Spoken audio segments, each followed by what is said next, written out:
Hello, welcome to Pawsuasive Dog Teaching. Today we are going to be working with a little barrier. This can be used indoors as well, the same technique. So, remember this.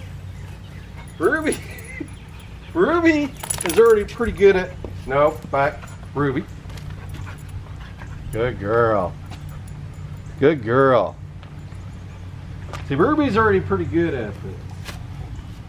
She knows that when I tell her no, that she's not allowed to cross any barriers. She's already really well trained for barriers. We're going to call Ruby out so that way that it kind of coaxes Blaze out. Now we're going to use a technique called sound inversion. Blaze, Blaze, Blaze.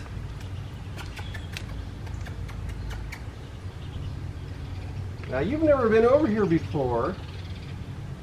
Right? I haven't really worked with Blaze too much with the barrier training, but I have worked with her a little bit. Come on, Blaze.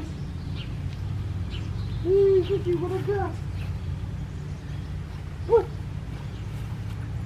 Yummy. We got more. See, Ruby? Ruby, come here. Come here. I want you to coach your sister out. Ruby, coming? Ruby, come? Nope, nope, nope. Good girl. See, that's how you can teach with the leash, like barrier training.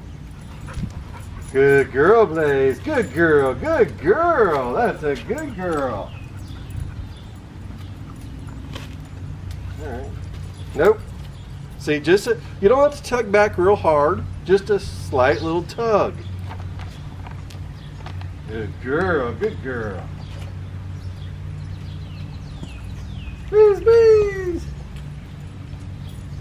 Please. She just wants to go explore the new backyard. Good girl, good girl.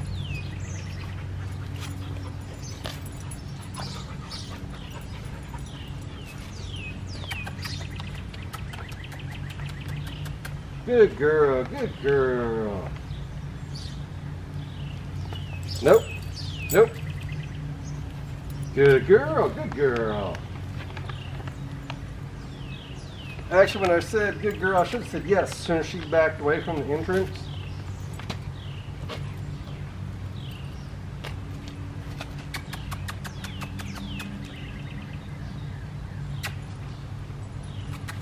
That's a good girl. Good girl. Then you can also, if you decide that you don't want this, the boundary, that you can make it like the entire square pad. That's fine as well. It just has to be a definitive boundary, a clear marking point to where they can register, do not go past this point. See, we're gonna really tempt her.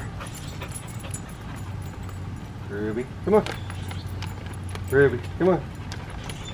I want you out so that way Blaze is more tempted to come on out.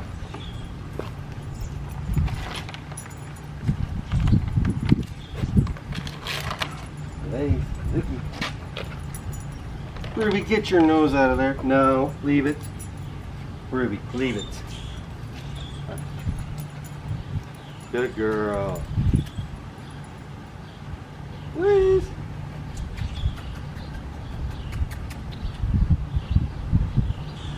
Blaze. Well, Blaze looks like she's getting the hang of this barrier train a little bit faster than I intended. So something that you can do, as soon as they cross, Ruby, leave it. Good girl. Yeah, you gotta leave it. Yes. Don't argue with me. I'll beat you up.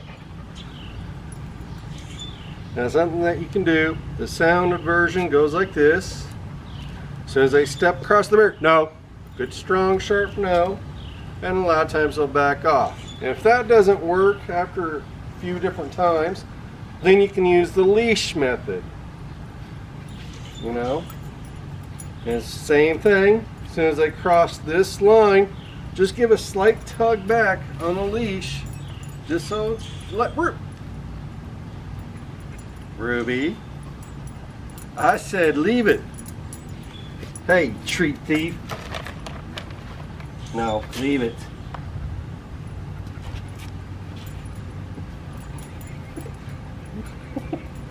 The shark, Ruby. Hey, Ruby.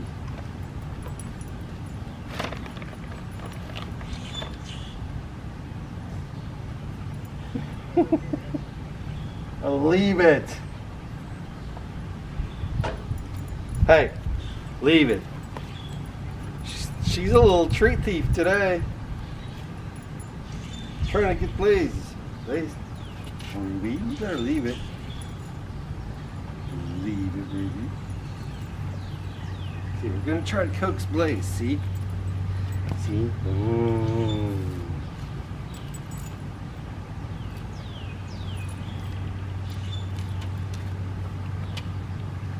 But just those few leash corrections has already made Blaze. And I mean, you saw how light I did the leash corrections. Then another thing that you can use is go to an e-collar. I do not use the shock feature. See, I just turned this on. And it's on the vibration mode. And it has 100 settings. I can easily, the 100 just tickles you. Then it also has a beat mode, which that doesn't have any settings, just beep. Then you also have a light mode, which doesn't make any sense. Then you also have the shock mode, which I get, oops. I like to keep that down around 5.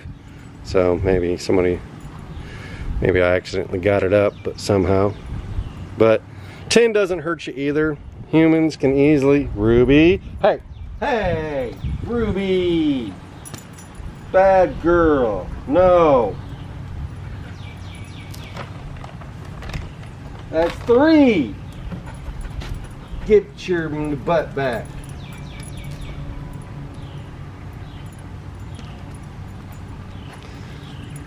As I was saying before, the treat, she's watching. Dad is totally distracted. Dad's not paying attention, so I'm gonna steal treats today. I mean, it's clear that she knows the leave it command. That's 3 so far. You leave it. But as I say, oh, it goes off automatically. But the shock mode, I mean, you can put it on 5 and it doesn't, I can't even feel it on 5 or 10. You don't really start feeling it until maybe about 10. Some people, I've seen a video done. So, I personally, I didn't really feel it until about like 10 myself. I think I might have maybe felt a little something at 9, but otherwise though, I always keep it on vibrate, you know. So, the only time I put it on shock is when I was testing it out on myself, and that was it. So, otherwise, that's how you, but otherwise, anytime that you have one of these remote collars, what you can do, as soon as your dog steps 1 foot across, just even like that, you give him a quick buzz. Whoop. Sorry, Blaze. That's when they think, I accidentally pressed it. See, they don't like the vibrate. I think it feels like a bug or something, but they don't like to vibrate either. You're doing good now, Ruby. Treat, little treat. Even though Ruby stole a few treats, I didn't get mad at her. You can't get mad at her. Don't hit your dog. You know, they're gonna mess up now and then. As always, please make sure you like and subscribe and hit that bell icon. Ruby and I would love your support. You can hit that little bell icon right down there in the corner. So please show some love up on Facebook, Pawsuasive Dog Teaching. Some videos also get posted up on Kansas City Metro Dog Parks, but Pawsuasive Dog Teaching up on Facebook is where we always send if you're up on Facebook. Please like and share our videos there as well. And always, please, make sure you keep the teaching fun